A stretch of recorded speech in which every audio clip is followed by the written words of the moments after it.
Utahitaji tofali 1800 za blocks. Kama utatumia tofali za kuchoma, hapa tukutane kwenye tofali 6000 za kuchoma kukamilisha ujenzi wa jengo hili hapa. Lakini pia hili jengo lina jumla ya bati 25 na mbao za kenchi ni 50. Ndiyo, hili ni jengo ambalo ni ghorofa simple dogo ambalo ni la kawaida of course, na unaweza ukalijenga katika kiwanja chako kidogo hicho ukaendelea kupiga pesa muda ambao wewe mwenyewe unaweza kawa either unaishi hapo katika unit moja au umepanga sehemu nyingine.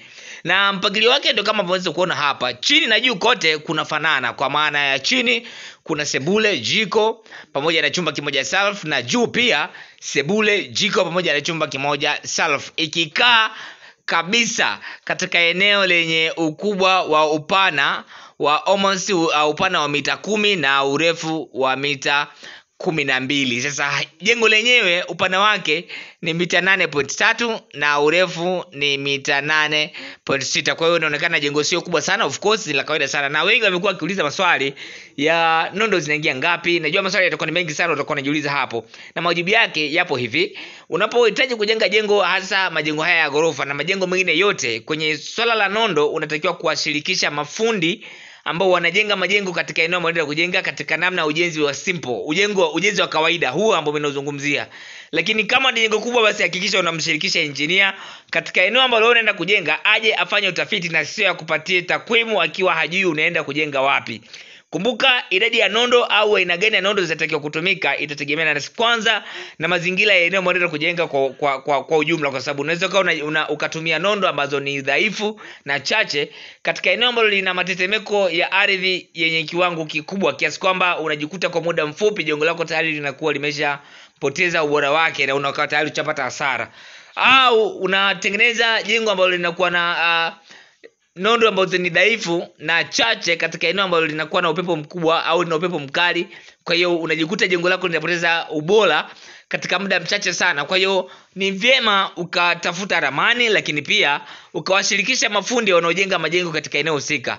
Ni mbaya sana na ni jambo ambalo huwa sishauri lifanyike kuagiza fundi nje ya eneo ambalo unaenda kujenga. Ina faida lakini pia ina madhara, na madhara ni makubwa sana kuna ujenzi, kwa sababu unapozungumzia madhara kuna ujenzi inaweza kufanya uwekezaji wako wote uliofanya kwa muda wote ukawa ni nothing, ukawa ni si chochote, na mwisho siku ukajikuta jengo lako litabomoka na hela zako hazitarudi tena.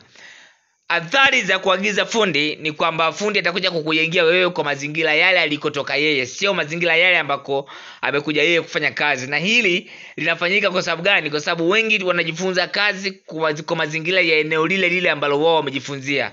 Na unatakiwa kujua ipo sababu ya ujenzi wa aina fulani kufanyika katika mkoa fulani. Sawa, kuna mikoa mingine wanajenga kwa kulaza tofali kiasi kwamba ukisimamisha tofali unaweza kufanya jengo likabomoka mapema, kwa sababu matetemeko ya ardhi yapo kwa kiwango kikubwa, upepo mkali, lakini pia magonjwa ambayo yanaathiri ukuta yapo kwa kiwango kikubwa sana, chumvi na vitu vingine vingi.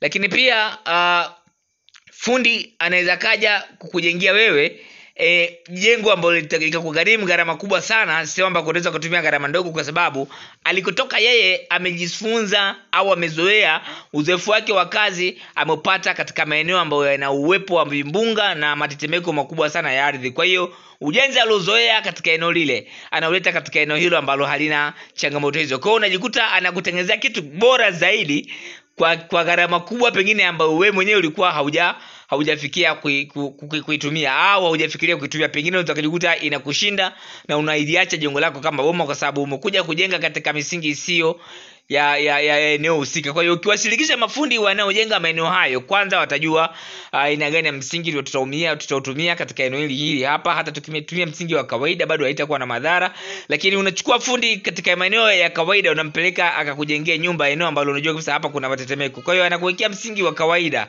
kiasi kwamba ikitokea tetemeko tayari kuta zimeanza kupasuka na changamoto zingine zinaanza kutokea kwenye nyumba yako. Kwa hiyo hii huwa ni mbaya sana, na ni vyema washirikishe mafundi ambao wanajenga nyumba katika eneo ambalo wewe unaishi au wewe unaenda kujenga pale. Nafikiri itakusaidia sana, na wao wanaweza kukusaidia katika namna ya kupata nyumba ambayo itakuwa ni nzuri, bora, lakini ikawa na gharama ambayo kidogo ni nafuu.